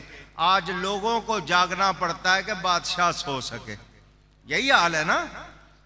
ان کو سڑک سے گزرنا ہو سڑک خالی کرانی پڑتی ہے، حالانکہ ان کی ڈیوٹی ہے کہ یہ ڈیوٹی دیں تاکہ لوگ آرام سے آ جا سکے۔ آپ میں سے مجھے کوئی لفظ وزیر کا معنی بتائے گا؟ اتنے لوگوں سے پوچھ رہا ہوں، وزیر، ہاں جی بتاؤ، کوئی ہے؟ عربی کا لفظ ہے، اس کے معنی بوجھ اٹھانے والا۔ وزیر کے معنی کیا ہے؟ وزیر کے معنی تو یہ اٹھا رہے ہیں یا اپنا بوجھ ڈال رہے ہیں؟ پوچھ رہا ہوں آپ سے۔ تو پھر یہ کہاں کے وزیر ہوئے؟ ان کو تو وزیر کہلانا ہی نہیں چاہیے، اور جو وزیر اعلیٰ کہلائے اس کو تو زیادہ بوجھ اٹھانا چاہیے، مگر یہاں الٹا معاملہ۔ حضرت عمر فاروق گشت کر رہے ہیں، ایک مکان سے بچوں کے رونے کی آواز آئی۔ حضرت عمر فاروق رک گئے، بچوں کے رونے کی آواز بند نہیں ہوئی تو آپ نے پوچھا یہ بچہ کیوں رو رہا ہے؟ اندر سے بچے کی ماں بولی عمر کی جان کو رو رہا ہے۔ حضرت عمر خود سن رہے، اور وہ کیا کہہ رہی؟ عمر کی جان کو رو رہا ہے۔ عمر کو معلوم ہونا چاہیے کتنے بچے ہیں جو بھوکے سوتے ہیں، ان کا وظیفہ لگانا چاہیے۔ حضرت عمر کانپ رہے ہیں۔ میں اور آپ ہوتے تو اس کو بال نکال کے شاید اس کی چٹیاں کھینچتے، 10 اس کو ڈنڈے مارتے کہ تو نے حضرت عمر کے لیے ایسا کہا۔ حضرت عمر بیت المال جاتے ہیں، خود کھانے پینے کا سامان نکال کے آتے ہیں، اس عورت کو کہتے ہیں آٹا گوندھ، اور امیر ہے 44 ملکوں کے فتح کرنے والے، حضرت عمر کہتے ہیں میں چولہا گرم کرتا ہوں۔ پھونک مارتے ہیں تو راکھ اڑ کے منہ پہ پڑتی ہے حضرت عمر، اس کے باوجود چولہا گرم ہوتا ہے، کھانا پکتا ہے، بچے کھاتے ہیں، ان کا رونا بند ہوتا ہے۔ وہ عورت کہتی ہے عمر کی جگہ تجھ کو خلیفہ ہونا چاہیے، عمر کی جگہ تجھ کو خلیفہ ہونا چاہیے، عمر اس لائق نہیں، تو خلیفہ ہو، تو دیکھ کتنی نیکی کر رہا ہے۔ حضرت عمر نے فرمایا خاتون میرا ہی نام عمر ہے۔ اب وہ کانپنے لگ گئی کہ میں ان کو کتنا برا بھلا کہتی رہی ہوں، یہ کیا کریں گے؟ فرمایا میری بہن میں سب کا ذمہ دار ضرور ہوں، لیکن تمہاری بھی ذمہ داری ہے، مجھے بتاؤ، مجھے خبر ہو تاکہ میں تمہارا خیال رکھ سکوں۔ میں ایک ایک گھر کو الگ جا کے نہیں دیکھ سکتا۔ لیکن حضرت عمر اللہ سے ڈرنے والے تھے یا نہیں تھے؟ اونچی ان کے ہاں اخلاق کیسے ہیں؟ واقعات پڑھو، میں اس لیے سنا رہا ہوں آپ کو آسان باتیں، آپ کی زندگی میں تبدیلی آئے۔ حضرت عثمان غنی رضی اللہ تعالیٰ عنہ کے پاس ایک شخص ملنے گیا۔ وہ ملنے گیا تو حضرت عثمان کے پاس جو ملنے گیا تھا اسے حضور صلی اللہ علیہ وسلم نے فرمایا تھا کہ تو حضرت عثمان سے جا کر مل لینا۔ اس کو جب موقع ملا وہ آیا، حضرت عثمان کام کر رہے تھے، جب وہ آیا آپ نے ایک چراغ بجھا دیا، دوسرا چراغ روشن کر لیا۔ پیالے ہوتے تھے ان میں تیل ڈال کے بتی بنا کے چراغ جلاتے تھے، اس زمانے میں یہی روشنی کا انتظام۔ وہ کسی زمانے میں نبی پاک سے ملا ہوا تھا، اس کو اس وقت سے یاد تھا، وہ اب آیا حضرت عثمان نے جب اس سے باتیں شروع کی تو اس نے پوچھا آپ نے وہ چراغ بند کر دیا، یہ چراغ جلایا، دونوں میں کوئی خاص فرق ہے یا تیل کا فرق ہے، اس میں مہنگا تیل اس میں سستا تیل؟ فرمایا نہیں، جب تو آیا تھا میں جو کام کر رہا تھا وہ میری ڈیوٹی تھی اور مجھے حضور صلی اللہ علیہ وسلم کے حکم کے مطابق وہ کام کرنا تھا، اس میں بیت المال کا تیل تھا۔ اب تو آیا ہے مجھ سے بات کرنے، تیرا میرا بات کرنا ڈیوٹی کا نہیں ہے، پرائیویٹ ہے، تو میں نے سرکاری تیل والا جو چراغ تھا وہ بند کر دیا تاکہ وہ خرچ نہ ہو، اپنے تیل والا جلا لیا ہے۔ کچھ سمجھ آ رہی ہے بات؟ پوچھ رہا ہوں، ہم کہاں چلے گئے؟ کیا ہو گیا ہمیں؟ بیت المقدس فتح ہوا، جرنیل نے پیغام بھیجا، شہر والے کہہ رہے ہیں کہ ہم شہر کی چابی تمہارے امیر کو دیں گے، تم کو نہیں دیں گے۔ ہم نے ان کے بارے میں آسمانی کتابوں میں پڑھا ہوا ہے، ہم دیکھنا چاہتے ہیں ان کو۔ جرنیل نے پیغام بھیجا، حالانکہ لمبا فاصلہ طے کر کے آیا کہ جی آپ کو بلایا گیا ہے۔ آج اگر خبر آتی تو طیارہ ہوتا، اسپیشل لوگ ہوتے، 200 آدمی ساتھ جاتے، سرکاری خرچ پہ سارے مزے کرتے۔ حضرت عمر نے کابینہ کا اجلاس بلایا، جرنیل بلا رہا ہے، اس نے کہا جی آپ کو جانا چاہیے، آپ چھوٹا سا ایک لشکر لے کے جائیں۔ فرمایا نہیں، اس نے مجھے اکیلا جاؤں گا۔ میں حضرت سفر کا معاملہ ہے۔ فرمایا نہیں، میں اکیلا جاؤں گا، صرف ایک خادم ساتھ رکھوں گا، ایک سواری لوں گا، آدھا ٹائم وہ بیٹھے گا، آدھا ٹائم میں بیٹھوں گا۔ حالانکہ اگر وہ سواری لے کے جاتے، 2 آدمیوں کی کوئی روکنے والا نہیں تھا، مگر ان کا اخلاق، ان کا تقوی، اللہ کا خوف، جا رہے ہیں، آدھا راستہ آپ بیٹھتے ہیں، وہ رسی لے کے چلتا ہے، پھر آپ اس کو بٹھاتے ہیں، خود اونٹ کی رسی پکڑ کے چلتے ہیں۔ سفر کر کے جب بیت المقدس پہنچے، جرنیل باہر ملنے آیا، حضرت آپ کے لباس پر سفر کا اثر ہے، مٹی کے آثار ہے، میں نے پانی کا انتظام کیا ہوا ہے، آپ غسل کر لیں، بہترین جوڑا تیار ہے، پہن لیں۔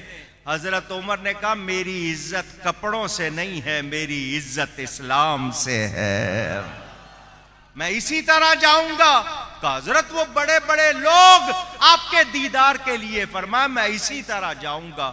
آپ اسی طرح سفر کر رہے، شہر میں داخل ہونے لگے تو باری آ گئی غلام کے بیٹھنے کی، جو ٹائم مقرر تھا اس کے بیٹھنے کی باری آ گئی۔ اس نے کہا میں قربان کرتا ہوں۔ فرمایا پورے راستے کیوں نہیں قربان کی؟ اب کیوں قربان کر رہا ہے؟ اب اس لیے کہ شہر آ گیا، تو بیٹھے گا اور میں رسی پکڑ کے چلوں گا۔ لوگ چھتوں پہ چڑھے ہوئے، مسلمانوں کا وہ امیر دیکھے جس نے بیعت کیا۔ جب حضرت عمر داخل ہوئے، لگ گئی، شور مچ گیا، لوگوں نے پوچھا بتاؤ امیر کون ہے، وہ جو سوار ہے یا جو پیدل چل رہا ہے؟ جواب دیا گیا جو سوار ہے وہ غلام ہے، جو رسی پکڑ کے چل رہا ہے وہ ہمارا امیر ہے۔ آدھا شہر مسلمان ہو گیا۔ ہم نے یہی پڑھا تھا، ہم دیکھنا چاہتے تھے، بتاؤ ان لوگوں کا کردار کیا تھا۔ اور آج ہماری کرپشن کا حال، کرپشن بگاڑ کو کہتے ہیں، خرابی کو کہتے ہیں۔ ہم سب اتنے بگڑے ہوئے، ہمیں کوئی پرواہ نہیں ہے، نہ حکمرانوں کو، نہ کسی اور کو، نہ عدالت کو، نہ دوسرے اداروں کو۔ تو اللہ کو جواب دینا ہے یا نہیں دینا؟ اونچی کیا ہو گیا ہمیں؟ حضور صلی اللہ علیہ وسلم کے خلق کی باتیں کر رہا ہوں۔ جنگ حنین، جنگ حوازن کے حالات پڑھو، آپ کے پاس کہاں وقت پڑھنے کا؟ عورتیں بھی قید ہو گئی، لوگ بھی قید ہو گئے۔ ایک قیدی عورت نے صحابہ کو کہا مجھے اپنے نبی کے پاس لے چلو۔ اس نے کہا وہ تمہیں جانتے ہیں؟ اس نے کہا میں بتاؤں گی وہ مجھے پہچان لیں گے۔ حضور سے عرض کیا گیا ایک خاتون ملنا چاہتی ہے، فرمایا بلاؤ۔ وہ سامنے آئی، اس نے کہا حضور آپ نے مجھے پہچانا؟ میں آپ کی دودھ شریک بہن شیماء ہوں۔ حضرت علیمہ کی بیٹی ہوں. یہ جتنے قید ہوئے ہیں اس علاقے کے لوگ ہیں جہاں آپ کا بچپن گزرا ہے. یہ وہی ہیں جو آپ کے ساتھ کھیلا کرتے تھے. آج ہم قیدی ہو گئے. میرے نبی نے دوسرا سوال نہیں کیا, صحابہ سے فرمایا سب کو چھوڑ دو. بہن دودھ شریک بہن, فرمایا سب کو چھوڑ دو. آپ کا خلق دیکھ کے وہ سارے کلمہ پڑھ رہے ہیں. میرے نبی جیسا, جو مانتے گئے میرے نبی جیسا, تو پھر مل کے کہو سب سے اولا اعلی. ماشاءاللہ سب سے اولا اعلی ہمارا نبی, سب سے بالا والا. سارے اچھوں سے اچھا سمجھیے جسے, ہے اس اچھے سے اچھا ہمارا نبی, ہے اس اچھے سے اچھا ہمارا نبی, سب سے اولا اعلی صلی اللہ علیہ وسلم. پتا چلا بہن آئی, حضور نے اس کے لیے بھی اپنی چادر بچھا دی اور فرمایا جیسا یہ کہتی ہے ویسا کر دو. آپ نے اپنی بہن کا کبھی استقبال کیا؟ کبھی اس کے ساتھ اتنی مہربانی سے پیش آئے؟ بھول گئے ہم رشتے ناتے, قدریں بھول گئے. ہم نے انگریزی ہی نہیں سیکھی, انگریزیت بھی سیکھ لی. انگریزی سیکھنا جرم نہیں, انگریزیت اپنانا جرم ہے. ساری زبانیں سیکھو, ڈاکٹر بنو, انجینئر بنو, بیرسٹر بنو, تم جو بھی ہنر سیکھ سکتے ہو سیکھو, مگر سب سے پہلے اچھے مسلمان بنو. اپنے ایمان کو یاد رکھو. جو آج ہمارے پاس حضرت سیدنا امام حسن امام حسین دونوں سگے بھائی ہیں, جنت کے نوجوانوں کے سردار ہیں, نبی پاک کے پھول ہیں. دونوں بھائیوں میں کسی بات پر جھگڑا ہو گیا, چھوٹا سا میل جول بول چال بند ہو گئی. 3 دن کے بعد حضرت امام حسین رضی اللہ تعالیٰ عنہ نے اپنے بڑے بھائی امام حسن کو مسجد میں پکڑ لیا. بھائی نانا جان کا فرمان ہے 3 دن سے زیادہ بول چال بند رکھنی جائز نہیں. میری آپ کی چھوٹی سی لڑائی ہو گئی, 3 دن سے ہم بول چال ہماری بند ہے, اور حضور نے فرمایا ہے جو صلح میں پہل کرے گا وہ جنت میں بھی پہلے جائے گا. آپ میرے بڑے بھائی ہیں, میں آپ سے پہلے جنت میں نہیں جانا چاہتا, آپ ہی مجھے گلے لگا لو.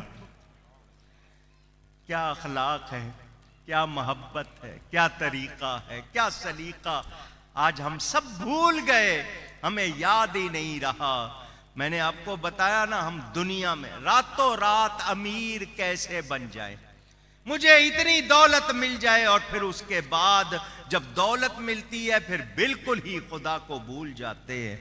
ایک صاحب میرے پاس آئے, مولانا صاحب آپ دعا کرو میں کھرب پتی بن جاؤں, جب بن جاؤں گا تو میں مسجدیں بناؤں گا, میں مدرسے بناؤں گا.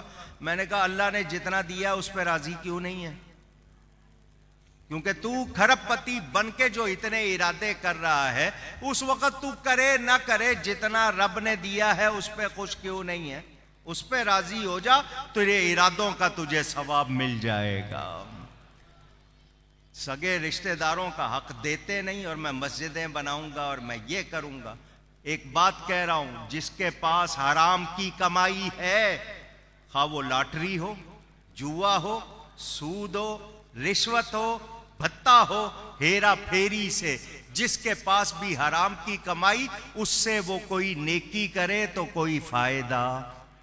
اونچی کوئی کہے جی میں عمرے کو جا رہا ہوں, پیسہ حرام کا, کوئی ثواب نہیں. حرام کمائی کہے اللہ کی راہ میں دوں تو یہ ایسا ہی ہے جیسے ناپاک کپڑے کو پیشاب سے دھو دینا.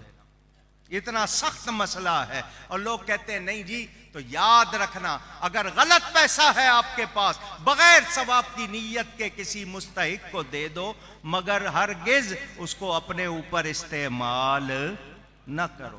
مگر ہم تو کہتے ہیں آنے دو آنے دو، جدھر سے آ رہا ہے، نہ مفتیوں کو پرواہ نہ دوسروں کو، اور وہ جو بار بار آپ کے سامنے حرام کے، ناجائز کے، بدعت کے فتوے لگاتے ہیں، ان کا حال تو اور زیادہ برا ہے۔ آپ کو پتہ نہیں لطیفہ سنایا تھا یا نہیں؟ محبوب صاحب ناراض نہ ہو جائیں، آپ کو ایک لطیفہ سنا دیتا ہوں، تھوڑی تفریح ہو جائے گی۔ وہ ایک ایسے ہی مفتی صاحب تھے جو بات بات پر حرام اور ناجائز کے فتوے لگاتے تھے۔ سمجھ گئے ہو نا؟ پوچھ رہا ہوں، سمجھ گئے ہو نا؟ میلاد حرام ہے، یہ حرام، سمجھ گئے نا؟ جو اس طرح کے فتوے لگاتے ہیں، وہ اس طرح کے فتوے لگاتے تھے۔ ان کے پڑوسیوں نے مرغیاں پالی ہوئی تھیں۔ آپ کے تو وزیر اعظم پالنا کہہ رہے ہیں، پال لو، خود پالتے نہیں۔ بارہ وہ زمانے میں لوگ، یہ فارمی مرغی تو ہوتی نہیں تھی، برائلر، وہ جی انہوں نے مرغیاں پالی ہوئی تھی۔ ان کی مرغیاں کبھی مفتی صاحب کے گھر میں آ جاتی تھی۔ اب بے زبان جانور ہے، کوئی بیٹ کر گئے، کچھ کر گئے، مفتی صاحب کی بیوی بہت ناراض ہوتی تھی۔ یہ آ جاتے ہیں، کپڑے خراب کر جاتے ہیں، جگہ خراب کر جاتے ہیں، مجھے دھونا پڑتا ہے۔ مفتی صاحب کہتے تھے پڑوسیوں کا بہت حق ہے، وہ بے زبان جانور ہیں، کوئی بات نہیں۔ بیوی ان کی کہنے لگی صرف تنگ کرنے کو ہی ہیں، یا تو نا کبھی وہ انڈا دے دیا، کبھی کو مرغی کا چوزا دے دیا تحفے میں، کبھی ایسی بات، صرف خرابی ہوتی ہے۔ مفتی صاحب کہنے لگے نہیں نہیں، ناراض نہیں ہونا چاہیے۔ مفتی صاحب کی بیوی نے ایک دن اپنا جوڑا کیا استری کہیں جانے کے لیے بہترین، اتفاق سے ادھر سے پڑوسیوں کے ہاں سے مرغا آیا اور اپنا کام، سمجھ گئے، اپنا کام دکھا گیا۔ مفتی صاحب کی بیوی نے دیکھا، غصہ چڑھا، انہوں نے پکڑا اس مرغے کو، ذبح کیا، کھال اتاری، پیٹا صاف کیا، چولہے پہ چڑھا دیا۔ مفتی صاحب گھر میں آئے، کہنے لگے آہا خوشبو آ رہی ہے، کیا پکڑا ہے؟ انہوں نے کہا مرغا پکڑا ہے۔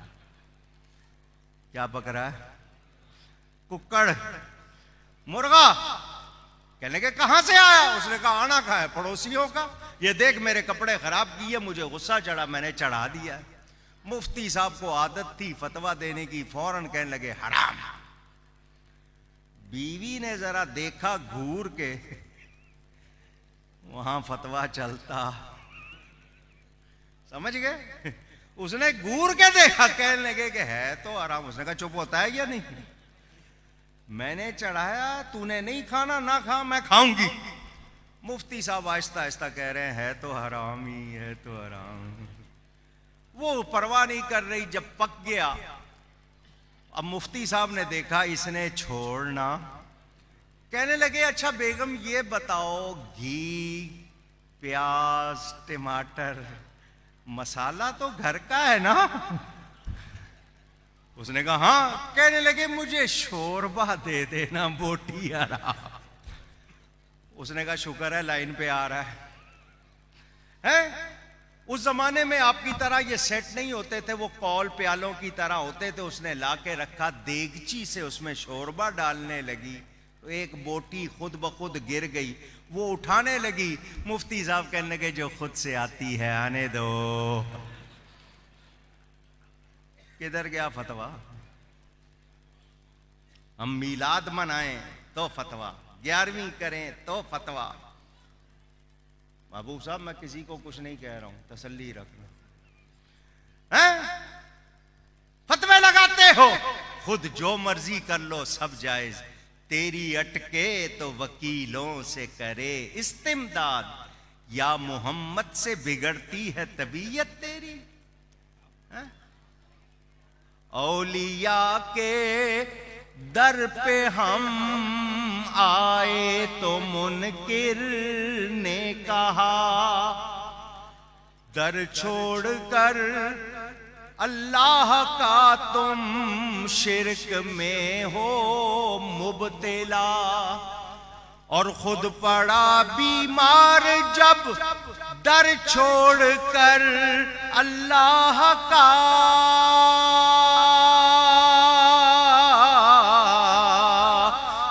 پڑا بیمار جب در چھوڑ کر اللہ کا، ڈاکٹر کے در پہ جا پہنچا دوا کے واسطے۔ آپ نہیں سمجھے؟ شفا کون دیتا ہے؟ محبت سے کہو، ایک مرتبہ اللہ کہیں 40 نیکیاں ملتی ہیں۔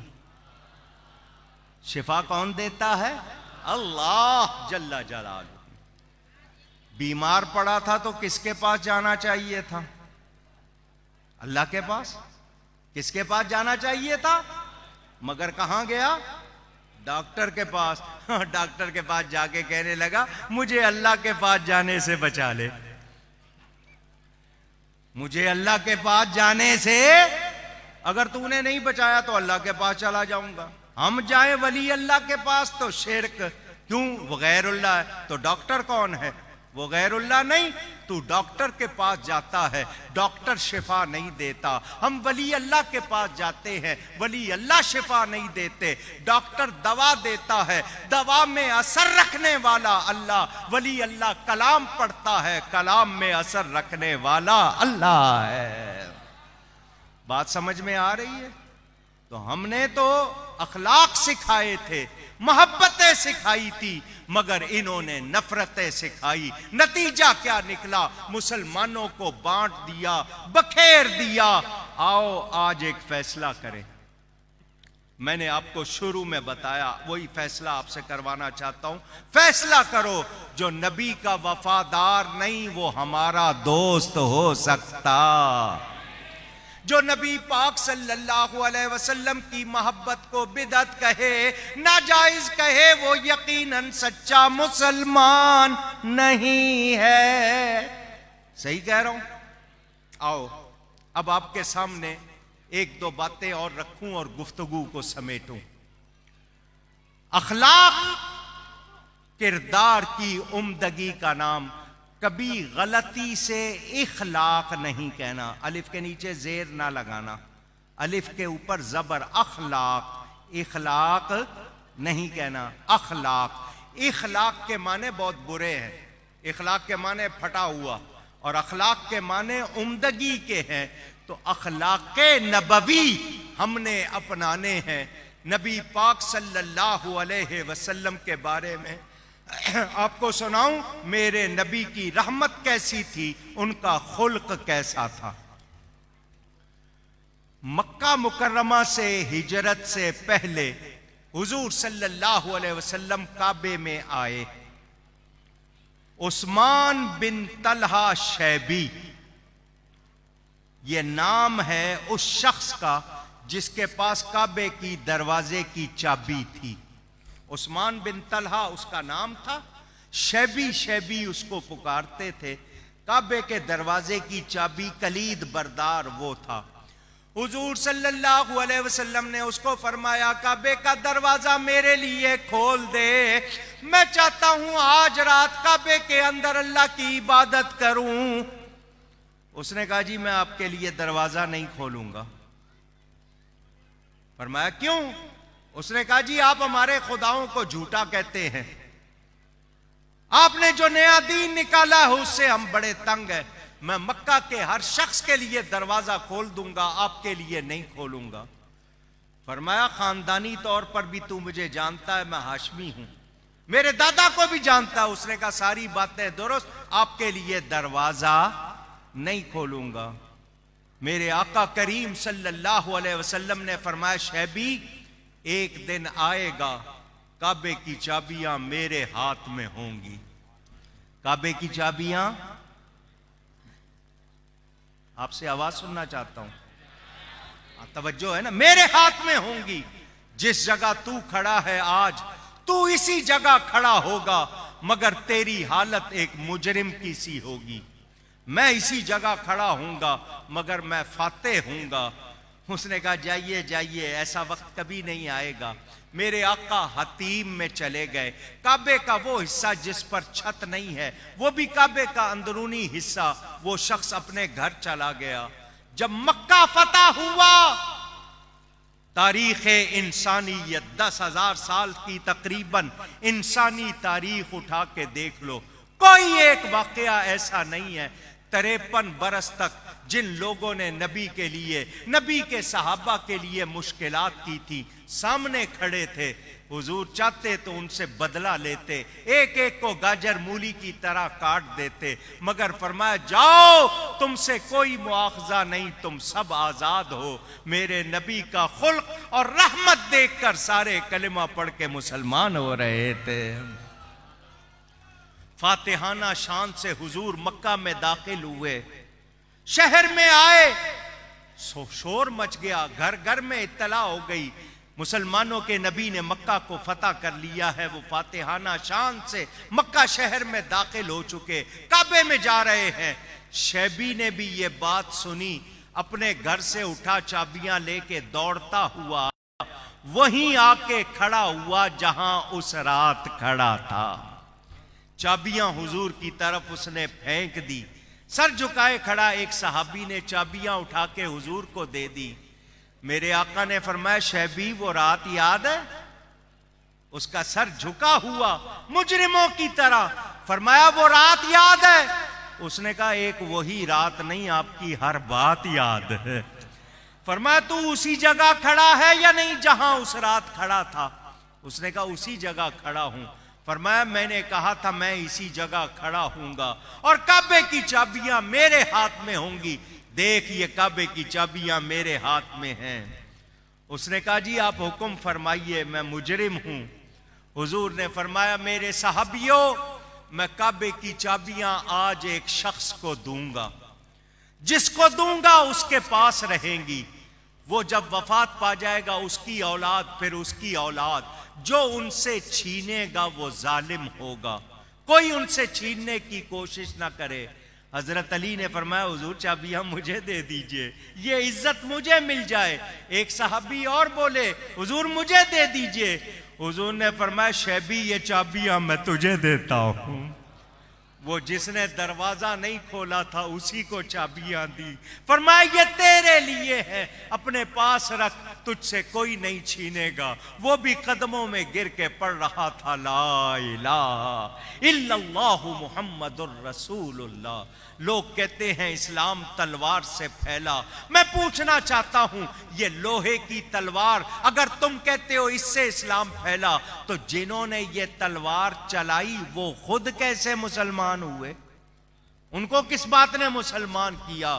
اسلام لوہے کی تلوار سے نہیں پھیلا، میرے نبی کے خلق کی تلوار سے پھیلا ہے، اور ایسا پھیلا کہ جو جان کے دشمن تھے وہ نبی کے ایسے جانثار بن گئے کہ انہوں نے یادگاریں قائم کی۔ آج تک صحابہ کے واقعات پڑھو، جو لوگ پہلے مسلمان نہیں تھے ان کے واقعات پڑھو، روایتیں موجود ہیں، وہ لوگ اخلاق کے پیکر تھے۔